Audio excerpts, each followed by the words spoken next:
전원책의 출발 새아침.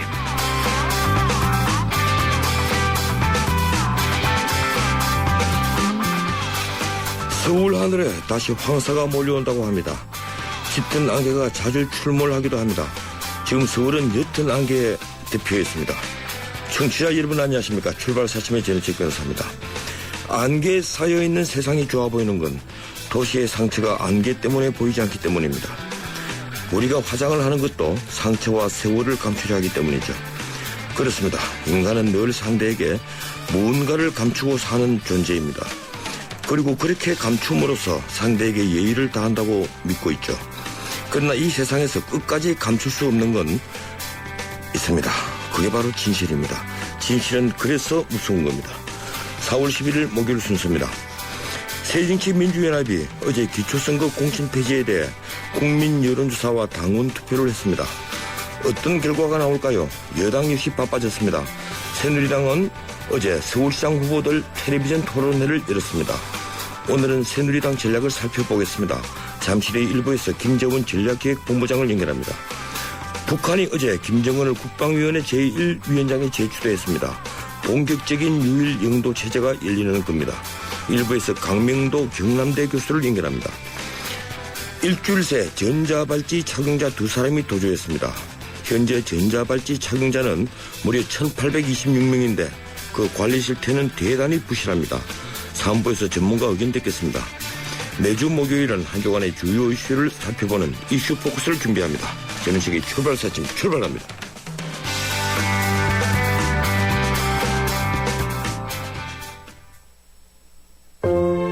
땅끝마을에 사신다고요? 1년에 한 번도 가기 힘든 먼 곳이지만 30분 뒤에 찾아뵐게요. 삼성화재에겐 이웃처럼 가까운 곳. 당신이 어디에 계시더라도 삼성화재 RC가 먼저 살피겠습니다. 당신 가까이 삼성화재.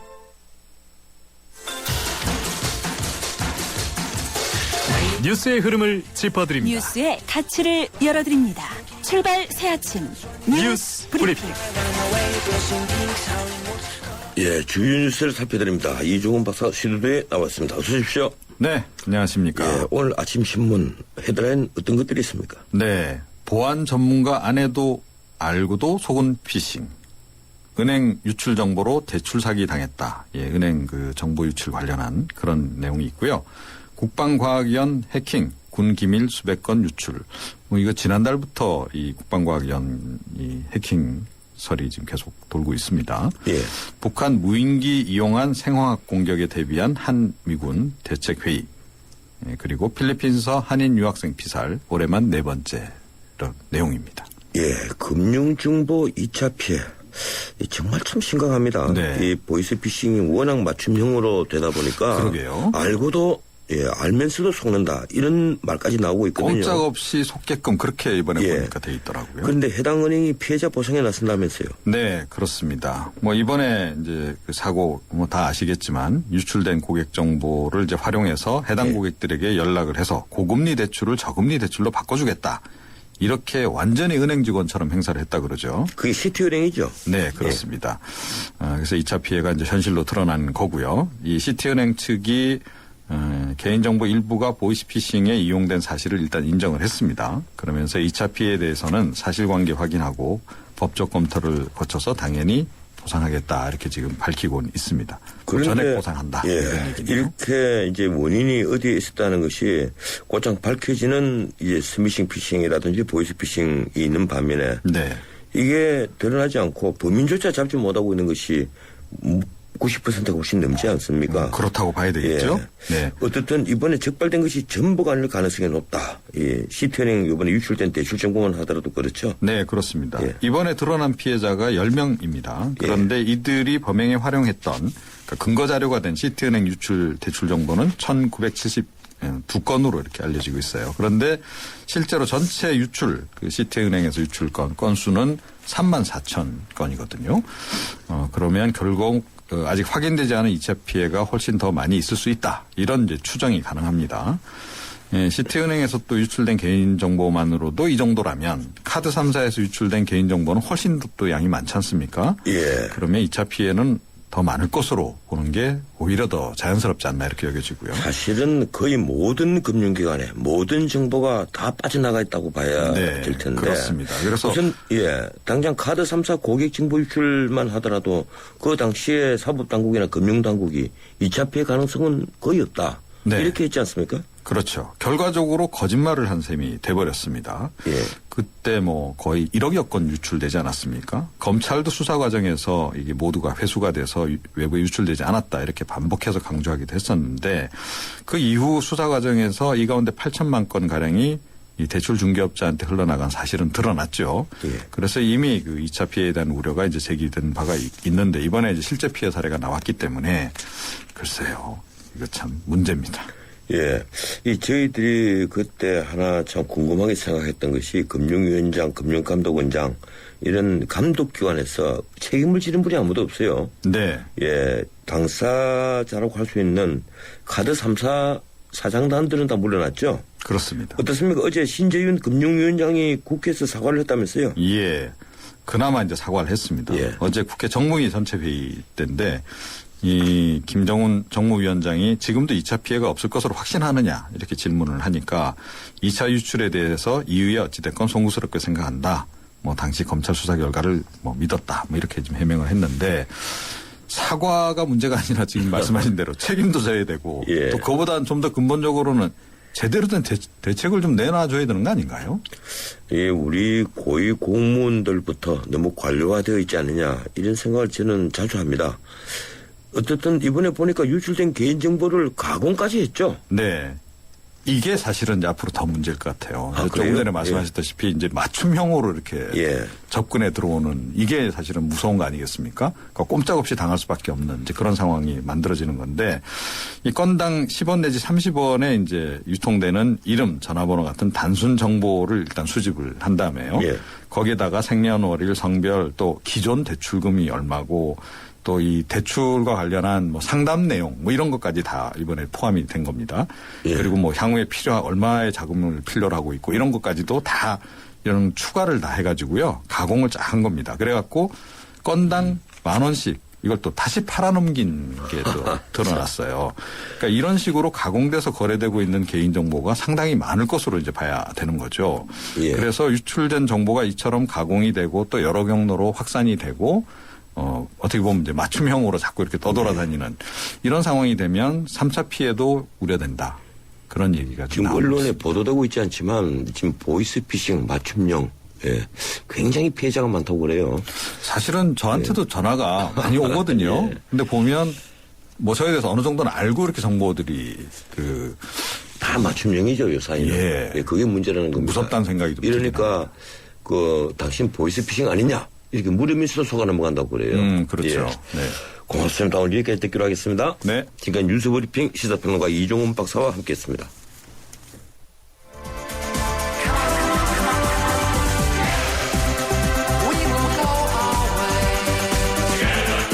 안녕하세요. 꼴꼴꼴이에요. 신문선입니다. 페어플레이가 돋보이는 정통 시사 프로그램. 여러분은 저와 함께 YTN 라디오 전원책의 출발 새 아침을 듣고 계십니다.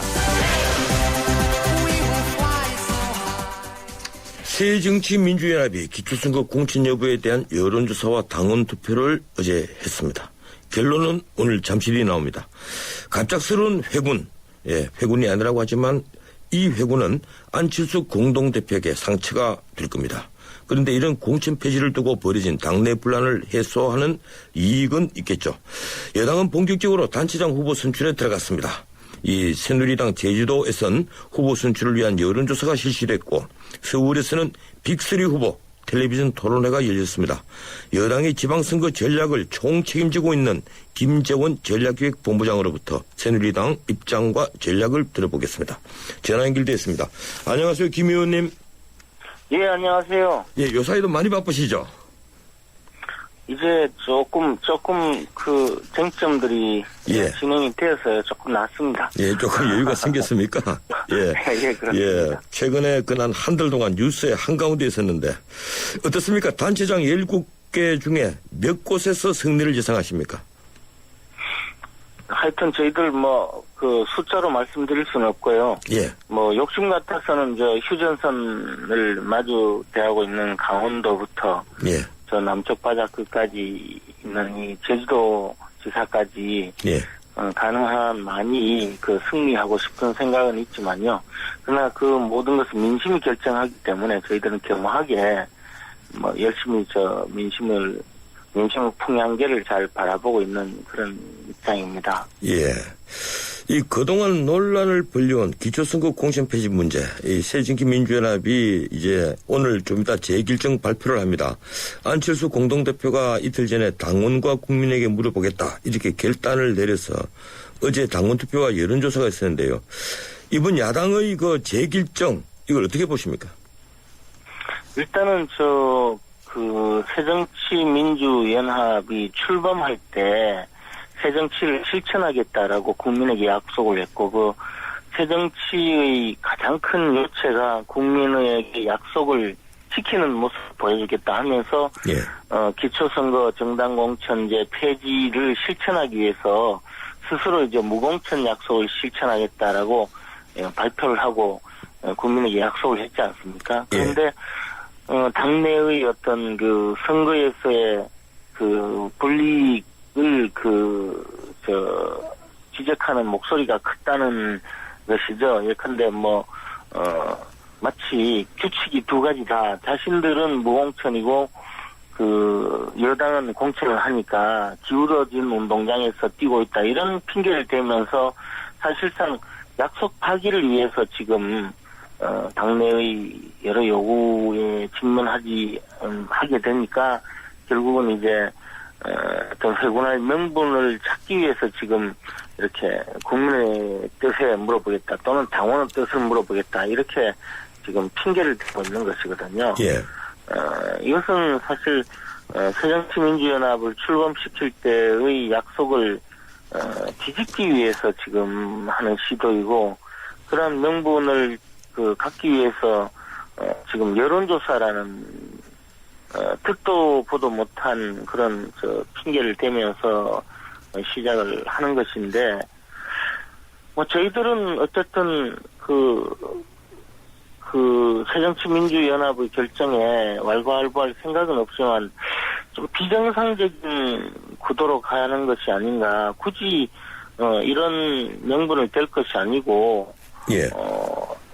정당 공천제에 대해서 우리가 생각했던 것보다 국민들의 생각이 좀 달랐다. 또는 우리가 이만큼 했으니 이제는 선거에 뛰어들기 위해서는 국민 여러분들께 선택권을 제대로 드리기 위해서 공천을 하겠다라고 하고 일부 혼선이 있었던 데 대해서는 좀 죄송합니다라고 솔직하게 시인을 하고 공천을 하든가 그래서 자신들의 인재를 국민 여러분들께 선택권을 넓히기 위해서 인재를 내보내든가 하면 될 텐데 예, 알겠습니다. 너무 너무 좀 솔직하지 못한 정치를 하는 것이 아닌가. 너무 사직적인 정치를 하지 않는가. 그런 입장에서 지켜보고 있습니다. 예. 저희들 좀 여쭤볼 게 많아갖고요. 예, 그런데도 이 안철수 공동대표도 지금 대통령 들어 먼저 좀 사과를 해야 된다. 이런 취지의 이제 주장을 하고 있습니다. 그리고 이재호 의원, 이 새누리당 안에 있는 분인데 이 박근혜 대통령 사과를 공개적으로 요구를 하고 있거든요. 이렇게 박 대통령이 먼저 공약을 지키지 않았다. 이 사과를 요구하는 데 대해서는 어떤 입장이십니까? 제가 2004년도 국회의원으로 17대 국회의원으로 시작하고 지켜보고 있지만 그때부터 이재호 의원은 늘 그렇게 말씀하셨기 때문에 예. 일관된 말씀이시고 사실은 앞에서도 말씀드렸다시피 새정치민주연합이 출범할 때의 약속을 지금 되돌리기 위해서 이런 비정상적인 어떤 구도를 만들어 놓은 안철수 의원께서 국민들께 사과하는 것이 먼저가 아닌가. 오히려 그런 생각입니다. 예. 이 지방선거 전략기획을 총 책임지고 있으니까 제가 의견을 좀 듣겠는데요. 이번 지방선거 슬로건 무엇으로 정하셨습니까?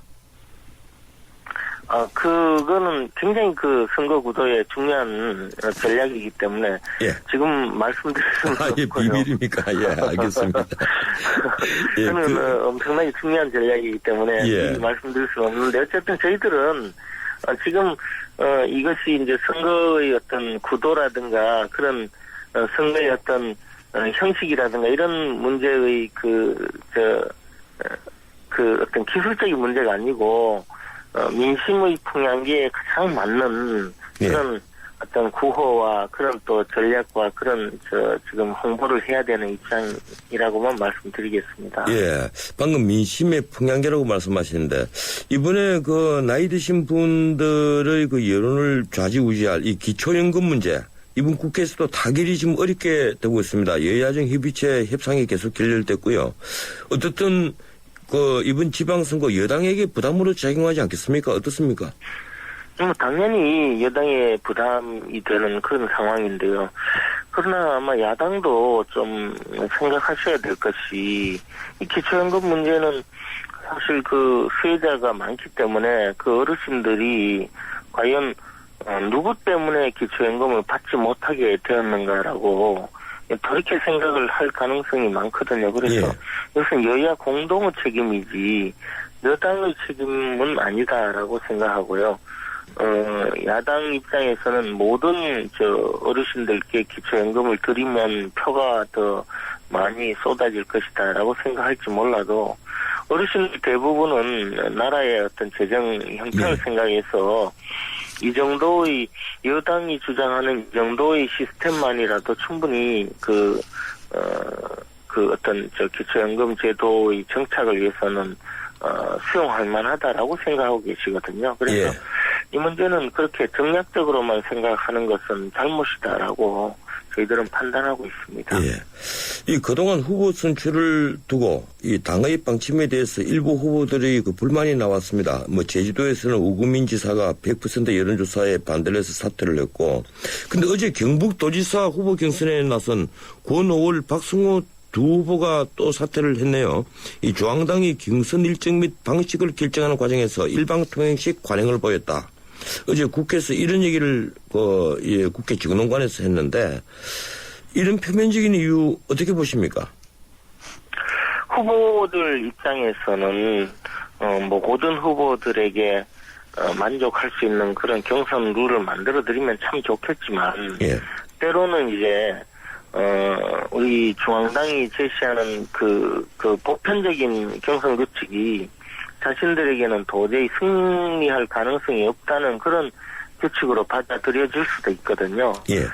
그럴 경우에는 이것을 자신들의 어떤 국민적인 지지도 또는 국민적인 어떤 승리 가능성을 생각하는 것이 아니고 규칙이 잘못되었다 이렇게 요구할 수도 있는 것입니다. 저는 그런 면에서 보편적인 규칙을 만들고 그것을 적용하기 위해서 저희들이 노력하는 것이지 모든 후보자들에게 전부 승리 가능성 있는 그런 규칙을 만들기는 거의 불가능하다고 생각합니다. 그렇기 때문에 일부에서 그런 주장이 나오는 것이지만 우리의 규칙은 이미 오래전부터 적어도 2006년도 지방선거 때부터 지금까지 이어져 오던 당원 당규의 보편적인 원칙에 의해서 규정하는 것이지 우리 중앙당 공천관리위원회에서 마음대로 정할 수 있는 규칙이 아니거든요. 그래서 이 문제에 대해서는 당원 당규를 적용하는 과정에서의 문제였다라고 생각하고 있습니다. 이 서울 어제 텔레비전 토론회가 열렸는데 이 서울 후보 경선에서 박심 논란도 나오고 2자 컷, 3자 컷 문제로 좀 시끄럽고 김항식 후보는 심지어 아주 강한 불만으로 이 보이콧 일부 직전까지 갔었고요. 이제 완전히 봉합된 겁니까? 저희들은 봉합의 문제가 아니고 그런 아까도 말씀드렸지만 당헌 당규를 정하고 당헌 당규를 집행하고 그 과정에서 세부적인 어떤 집행 과정에서 후보자들의 어떤 입장에서의 반박이나 불만이 있었던 것이지 지금 형태에서 조금의 어떤 잘못된 규정도 없었다고 생각합니다. 그래서 예. 봉합의 문제가 아니고 그냥 따라오시면 되는 그런 상황이 아닌가라고 생각하고 있습니다. 예, 새정치민주연합이 기초선거 공천 폐지를 들고 나왔을 때 새누리당은 이제 그에 맞서서 상향식 공천하겠다 해서 지금 상향식 공천을 하고 있습니다. 그런데 일부 여성 공천 지역을 두고 그게 이제 당사자들이 이게 기준이 너무 없는 것 아니냐 이런 비판을 합니다. 서울만 하더라도 예컨대 종로라든지 뭐 몇몇 지역구 단체장을 여성으로 하겠다 이렇게 선정을 했는데 그 기준이 뭐하다는 것이거든요. 어떤 기준으로 정하신 겁니까? 방금 말씀하셨다시피 기준이 모호하다라고 말씀하신 데 대해서도 저도 전적으로 동의하는 입장입니다. 우리 새로 예. 이번에 지방선거 앞두고 여성 우선 추천 지역이라는 규정을 당헌에 규정을 하고 여성 우선 추천 지역은 전적으로 중앙당 공천관리위원회에서 정하도록 만들었습니다. 그러니까 저희들 입장에서는 여성을 내보내더라도 당선 가능한 지역 그리고 지금 현재 이미 여성들이 그 지역에서 당선 가능한 지역에서 선거운동을 하거나 출마 의사를 분명히 밝히고 하고 있기 때문에 여성 우선 추천 지역으로 정할 수 있는 후보 지역이 되었는데요. 그렇게 하다가 보면 남성들도 거기서 1년 이상 선거운동을 하고 있는 분들에게 갑자기 여성 우선 추천 지역이라고 정하게 되면 그 남성들은 전부 쫓아내는 것이고요. 심지어 예. 어느 특정 지역의 경우에는 멀쩡하게 구청장을 잘 수행하고 있는 분에게 더 이상 우리 당에서 남자들에게는 이제 공천을 하지 않을 테니 딴 쪽으로 가라든가 그만두라든가 이런 날벼락 예. 같은 조치를 하는 것이 바로 이 여성 우선 추천 지역이었거든요. 그래서 이번에 처음 당헌에 규정을 하고 시행하도록 해서 공천관리위원회에서는 어쩔 수 없이 여성 우선 추천 지역을 지정했지만 이것은 잘못된 그런 어떤 제도가 아닌가라고 저희들도 사실 생각하면서도 예, 당헌을 집행하는데 급급했기 때문에 그런 문제가 벌어진 것입니다. 그래서 앞으로는 이런 여성 우선 추천 지역을 정하려면 적어도 2, 3년 전에 예. 우리 당에서는 이곳을 여성 우선 추천 지역이라고 정한다라고 미리 하지 않는 한 이 문제는 부작용이 많고 또 당초의 취지와는 달리 여성에 대해서 어떤 배려를 넘어서는 그런 부작용이 있지 않는가라고 생각했습니다. 그래서 우리 당에서 여성에 대해서 10%의 가산점을 주는 제도를 병행해서 시행하고 있습니다. 예, 이 10% 가산점 아주 큰 겁니다. 이번 지방선거 전에 원내대표 선출하시죠? 예, 그렇습니다. 예, 어떻습니까? 지방선거 원내대표 중심으로 치르는 겁니까? 아니, 지방선거는 이번 달 중에요. 저희들이 선거대책위원회를 구성해서 선거대책위원장 체제로 지방선거를 치르게 됩니다. 그래서 선거대책위원장을 아마 제가 좀 당내 분위기에서는 아마 공동선거대책위원장 체제로 가지 않을까라고 생각하고 있는데요. 선거대책위원장을 당내 지도급 인사 여러분을 두고 선거대책위원회가 지방선거를 치르고 선거대책위원회 산하에 또 여러 가지 선거대책 기구를 만들고 말입니다. 원내대표는 5월 중에 선거를 해서 아마 당의 일반적인 행정과 지도 체제를 정비해가는 그런 체제로 운영되지 않을까 생각하고 있습니다. 예, 고맙습니다. 오늘 이른 아침 인터뷰 고맙습니다. 얘기 듣겠습니다. 고맙습니다. 예, 지금까지 새누리당 김재원 전략기획본부장이었습니다. 198년 역사. 전 세계 1억 명의 고객. 인터브랜드 선정 5년 연속 세계 1위 보험 브랜드 악사. 이제 악사가 앞으로의 보험에 대해 새로운 증명을 시작합니다. 보험의 방향이 되다. 악사 다이렉트. 안녕하세요. 송혜교예요. 전 요즘 맛있는 물 고를 땐 핑크만 보고 골라요. 우리 몸의 건강한 색은 모두 핑크잖아요. 건강한 물의 새로운 기준. 핑크라벨 아이시스 8.0. 건강한 미네랄 밸런스로 생기있게. 핑크빛 생기에너지 아이시스 8.0. 핑크만 기억하세요. 예, 출발서심 1부였습니다. 잠시 뒤 2부 이어갑니다. 완성시킨 천재 작곡가 악성 베토벤. 그의 음악적 잠재력을 일깨워준 사람은 스승인 크리스티안 네페 선생님이었습니다. 네페 선생님은 지루한 이론과 반복적인 연습을 강요하지 않았습니다. 이탈리아와 프랑스, 독일의 유명한 오페라를 감상할 기회를 마련했고 어린 베토벤이 음악에 대해 더 깊이 느끼고 생각할 수 있도록 이끌었습니다. 가르치는 것이 아니라 깨우치는 교육, 아이들의 잠재력을 활짝 꽃피우는 우리 교육의 희망입니다. 이 캠페인은 I am the key, 눈높이 대교와 함께합니다. YTN 라디오 상암시대 개막 특집 대국민 인터뷰 공모전. 예, 여러분 안녕하십니까, 손석희입니다. YTN 라디오에서 대국민 인터뷰를 공모하고 있군요. 이와 관련해 1분 토론을 준비했습니다. 자, 먼저 이승엽 선수 나와주셨네요. 안녕하세요, 이승엽입니다. 근데 인터뷰는 기자들만 하는 거 아니에요? 류중일 감독님이라든지 준혁이 형 이런 분들, 이런 사람들 해도 되는 거예요? 네, 좋습니다. 여기 내용을 보니까요. 1위에서 5위까지는 총 상금 500만 원과 선물도 있어요. 그럼 저도 응모해도 됩니까? 나는 저 배칠수 씨를 좀 만나야 돼요. 예, 알겠습니다. 이쯤에서 정리를 좀 해야 되겠는데요. 그러니까 내용을 보면 누구나 인터뷰를 할 수 있고 그것이 선정되면 상금까지도 받을 수 있다. 이렇게 정리하면 되는 거죠. 청취자 여러분들의 많은 참여 기다리고요. 1분 토론은 여기까지 하겠습니다. 안녕히 계십시오. 문의사항은 홈페이지 팝업을 참조하시기 바랍니다. 1, 2, 3, 4 Show me what you got.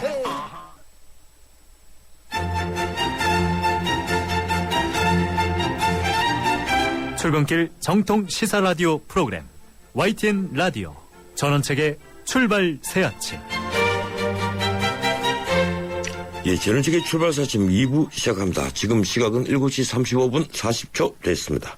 출근길 도로정보 알아보겠습니다. 김정윤 캐스터. 네, 출발 새 아침 교통정보입니다. 어제에 비해서는 조금 여유가 있는 편입니다. 서부간선도로 외곽 쪽으로도 목동교에서 오목교, 고척교에서 금천교까지 밀리고 있고 도심 쪽으로도 고척교에서 신정교 지나는데 짧은 구간에서만 주춤합니다.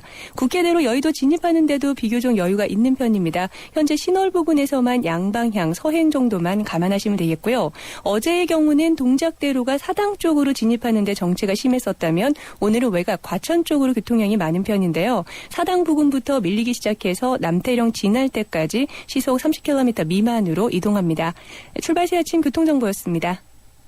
해나루 하나면 돼. 식탁 가득 행복해. 좋아 해나루. 살진 해나루 쌀에 감자 사과도 있어. 당진 해나루. 우리 집 건강 지킴이 행복 지킴이 당진 해나루. 당신을 위한 참 좋은 먹거리 당진 해나루. 하나의 스프링, 믿기 힘든 두 가지 플레이. 넥스트 침대가격이 탄생시킨 하이브리드 테크에 누워보세요. 부드럽게 맞춰주고 단단하게 또 한 번 받쳐주죠. 원 스프링, 투 플레이. 에이스 하이브리드 테크. 전 세계를 열광시킨 그가 돌아온다. 더 강력해진 적들의 등장. Nothing is what I thought it was. This is bigger than you, Peter. 진짜 전쟁은 지금부터다. Let's go catch a spider. 어메이징 스파이더맨 2. 4월 23일 IMAX 3D 대개봉. 12세 이상 관람가.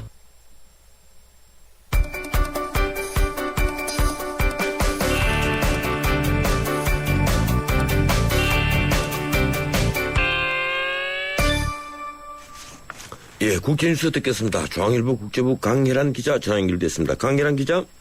안녕하세요. 예, 안녕하세요.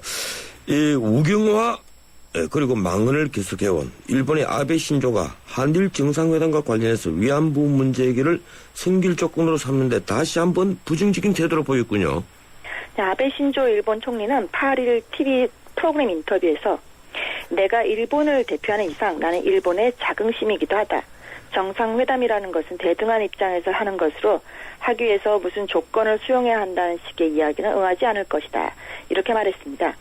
위안부 문제 해결을 한일 정상회담의 선결 조건으로 내세워온 한국 정부의 요구에 응하지 않겠다는 뜻을 분명히 한 것으로 해석됩니다. 그러면서도 아베 총리는 3국 정상회담이 첫걸음이 돼서 실무 차원의 접촉이 시작되는 등 한일 관계 개선을 향해 나아가고 있다고 생각한다. 이렇게 평가했습니다. 한편 한국과 중국이 안중근 기념관 건립 등 과거사 문제에서 공조하고 있는 것과 관련해서는요. 이토 히로부미는 말 그대로 일본의 초대 총리로서 특별한 존재라는 점을 한국과 중국이 이해해줬으면 한다. 이렇게 덧붙였습니다. 예, 아베 신조 총리 제정신이 아닌 것 같군요. 어떻든 그 위안부 문제와 관련해서 일본인들이 모두 아베 총리와 생각이 일치하지 않은 듯 하네요. 예, 일본의 한 미인대 우승자가 위안부 문제와 관련해서 일본 지도자들이 망언을 비판해서 화제가 되고 있죠. 2012년도 미스 인터내셔널 1위에 올랐던 일본의 요시마스 이쿠미라는 여성이 주인공입니다. 종군 위안부와 관련한 일본 지도자들의 망언을 비판했다가 일본 내에서 논란에 휩싸이고 있다는 내용인데요. 이 요시마스는 지난달 29일 미국 CBS 라디오 방송에 출연해서 대담하던 중에 고노다마 수정 문제가 나오자 이렇게 말했습니다. 일본인으로서 이들의 발언, 우익 인사들이죠. 우익 인사들의 발언을 부끄럽게 느끼고 있으며 한 여성으로서 이 사과가 문제시되는 것 자체가 슬프게 다가온다. 이렇게 이제 언급을 했는데요. 이 발언이 일본 국내에 알려지자 요시마스의 페이스북에 교양이 없다며 미묘한 국제적 정치 문제를 말해서는 안 된다. 이번 발언을 통해서 당신이 그냥 무식한 미인으로 세상에 인지된 것이 틀림없다. 이런 식의 폭언이 쏟아졌습니다. 하지만 요시마스는 위안부로 지내야 했던 여성의 삶 또는 그런 상황에 몸을 내맡기지 않으면 안 됐던 여성이 있다는 것을 슬프게 느끼고 있다는 글을 페이스북에 올리는 등 여전히 소신을 굽히지 않는 모습이었습니다. 예, 크림반도를 병합한 러시아가 우크라이나에게 이 천연가스 가격을 올려받기 시작했죠. 이러자 우크라이나가 또 러시아산 천연가스 수입을 중단하는 등 양국 갈등이 고조되고 있군요. 예, 우크라이나 정부는 현지 시간 9일부터 러시아산 천연가스 수입을 중단했다고 밝히면서요. 이것이 러시아 국영가스회사인 가스프롬이 이달 1일부터 설정한 가스 가격에 동의할 수 없기 때문이라고 설명했습니다. 예, 크림 병합 이후 이제 우크라이나와 계속 갈등을 겪고 있는 러시아는 지난 1일부터 대우크라이나 가스 공급 가격을 종전보다 80%나 인상했습니다. 우크라이나와 가스 분쟁을 겪고 있는 것과 관련해서 블라디미르 푸틴 대통령은 오히려 앞으로 우크라이나가 선불 조건으로 가스를 공급받게 될 것이라며 계속 압박을 해왔습니다. 우크라이나는 앞서 친러시아 정권 하에서 특별한 할인 혜택으로 천연가스를 공급받아 왔는데요. 이 러시아에 지고 있는 가스 대금 체불액이 22억 3,800만 달러에 이르는 등 양국의 가스 갈등이 앞으로 또 다른 화두가 될 것으로 보입니다. 예, 우크라이나의 가스비 2조 5천억. 예, 크군요. 고맙습니다. 여기까지 듣겠습니다. 감사합니다. 예, 지금까지 중앙일보 국제부 강희란 기자였습니다. 뉴스를 창조하는 시사 프로그램, 뉴스를 풀어내는 시사 프로그램, 전원책의 출발 새 아침. 북한이 어제 최고인민회의 제13차 1차 회의에서 김정은을 국방위원회 제1위원장으로 재추대했습니다. 최고인민회의는 입법권을 가진 우리의 국회 기구인데요. 김정은은 김정일 사후 2012년 4월 11일 당 대표자 대회를 통해 먼저 당 제1비서로 추대됐으며 이틀 뒤 최고인민회의에서 국방위 제1위원장에 오른 바 있습니다. 그래서 이번 재추대는 과거 김정일이 최고인민회의 1차 대회에서 재추대 절차를 거쳐 국방위원장의 연임만 전례를 답습한 것으로 보입니다. 그렇다면 전례로 보아 이제 본격적인 김정은 체제가 열리는 것인데요. 전문가에게 듣겠습니다. 1984년 북한 총리였던 강성산의 차이 되시는 분이죠. 강명도 경남대 교수 전화 연결되어 있습니다. 안녕하세요, 강 교수님. 안녕하십니까? 예, 어제 북한 중앙통신 발표를 원용하자면 북한이 최고인민회의 제13차 1차 회의에서 김정은을 국방위원회 제1위원장으로 재추대했다. 이런 내용입니다. 예. 이 최고인민회의가 우리 국회기구죠? 예, 그렇습니다. 예, 근데 김정은은 김정일 사후 이듬해 4월 11일 당 대표자 대회에서 당 제1비서가 돼서 권력을 장악했는데 이틀 뒤에 이미 제1위원장으로 또 추대됐었거든요. 그렇다면 이 국방위원회 제1위원장 임기가 2년이라고 봐야 합니까?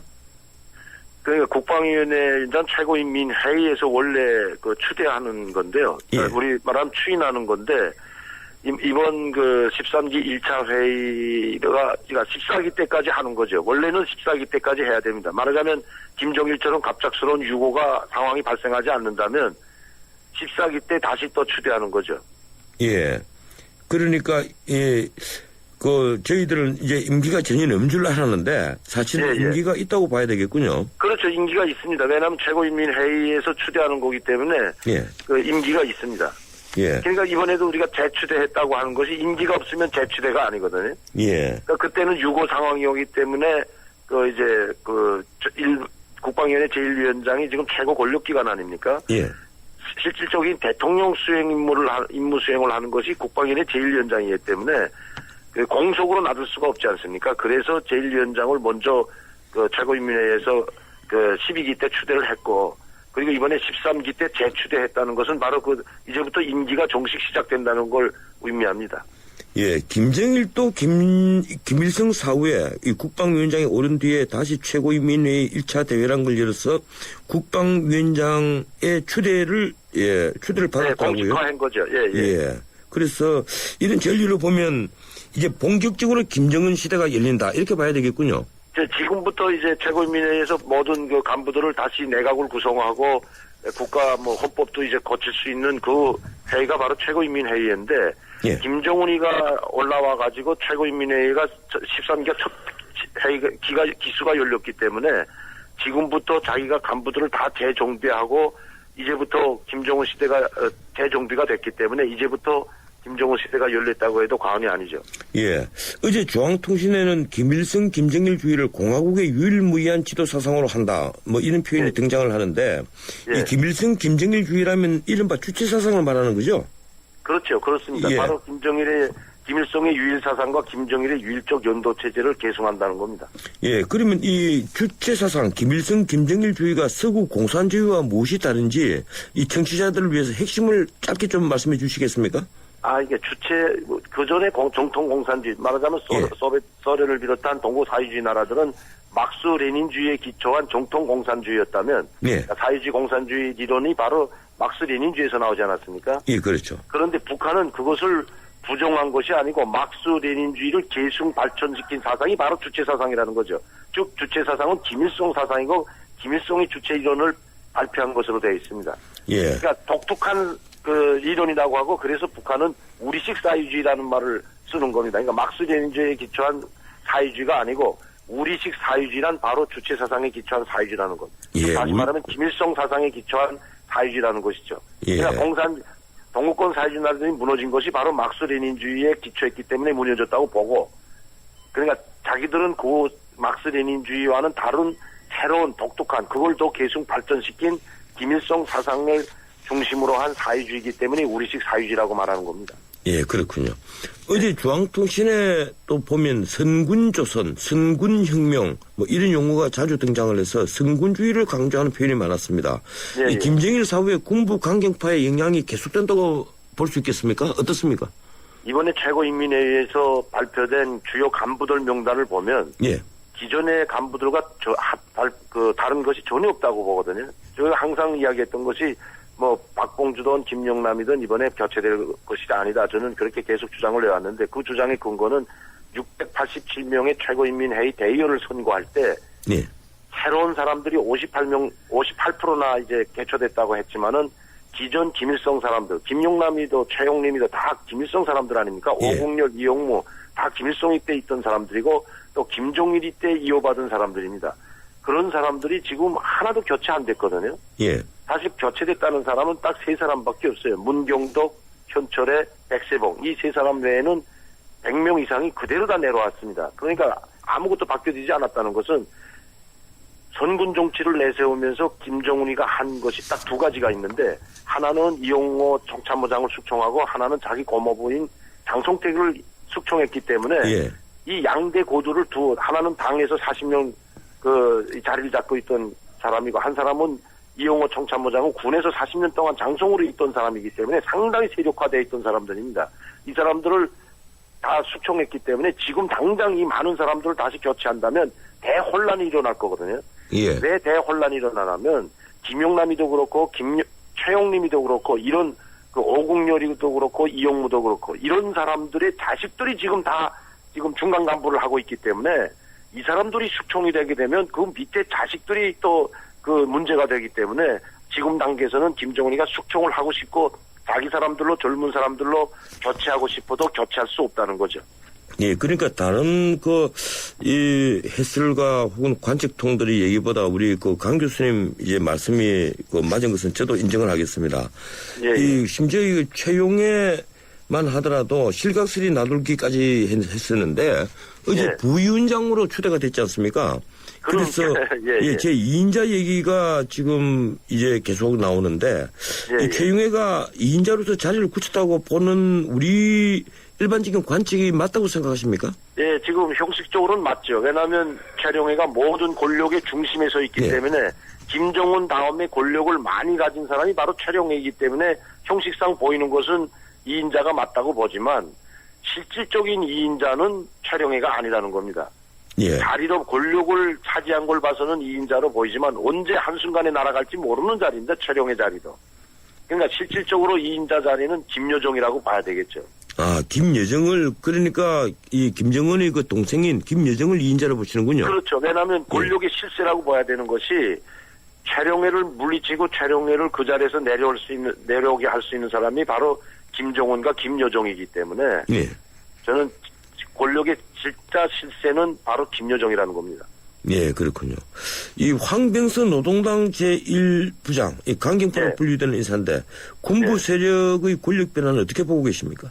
그러니까 이 황병서는 조직부 일부 부장인 겸 동시에 인민무력부 총정치국을 담당하고 있는 조직부에서 군 담당 부부장입니다. 그러니까 인민무력부 담당 조직부 부부장이 바로 황병서이기 때문에 군을 실질적으로 총정치국을 통제하고 당 생활을 지도하는 것이 황병서이기 때문에 상당한 권력을 쥐고 있다고 봐야죠.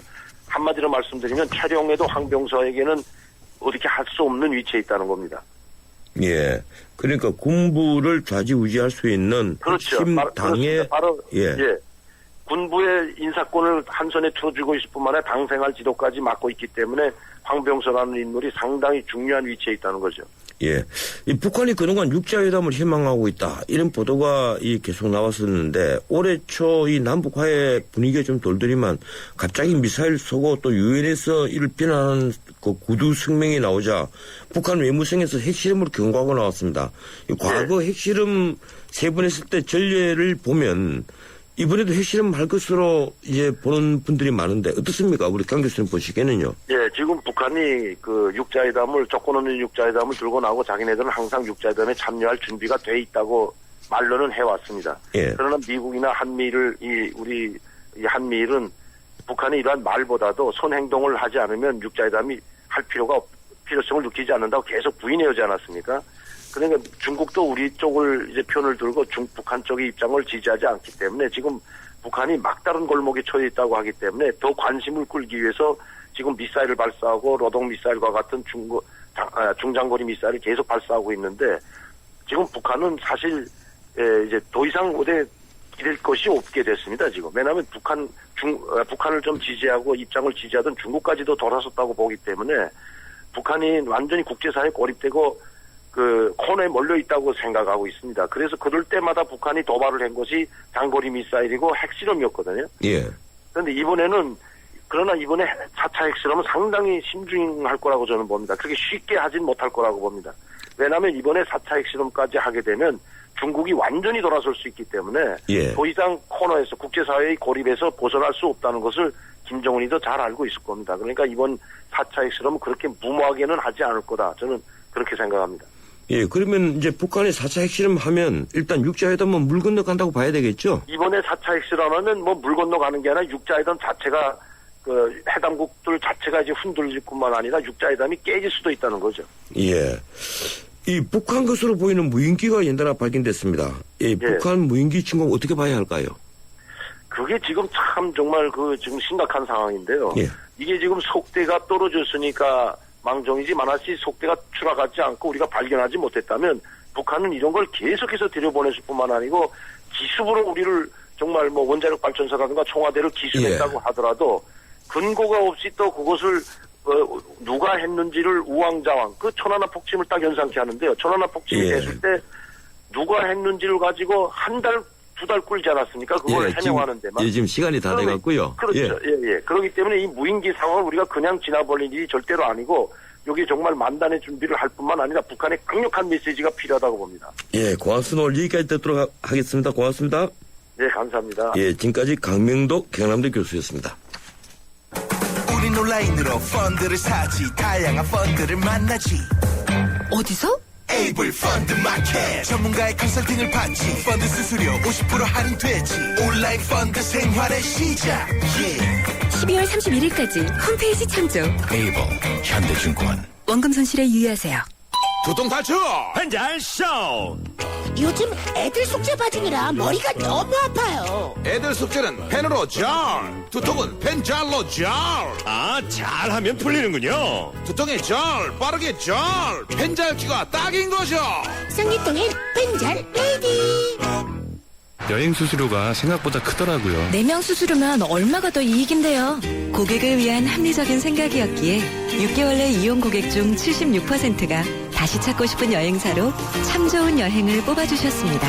불필요한 중간 대리점 수수료가 없는 참 좋은 여행. 대한민국 직판 여행사 참 좋은 여행. Love you, love you, love you 지금 섞어봐요. Love you, love you, love you 일이 예뻤나요? Love you, love you, love you 블렌딩을 해봐요. Love you라는 요거트에 흠뻑 빠져버렸어. 프리미엄 블렌딩 요거트. 행복을 가득 담은 요거트 Love you. 서울우유. 예, 전원책의 출발 사침 2부였습니다. 8시 뉴스 들으시고 8시 10분에 3부 이어갑니다.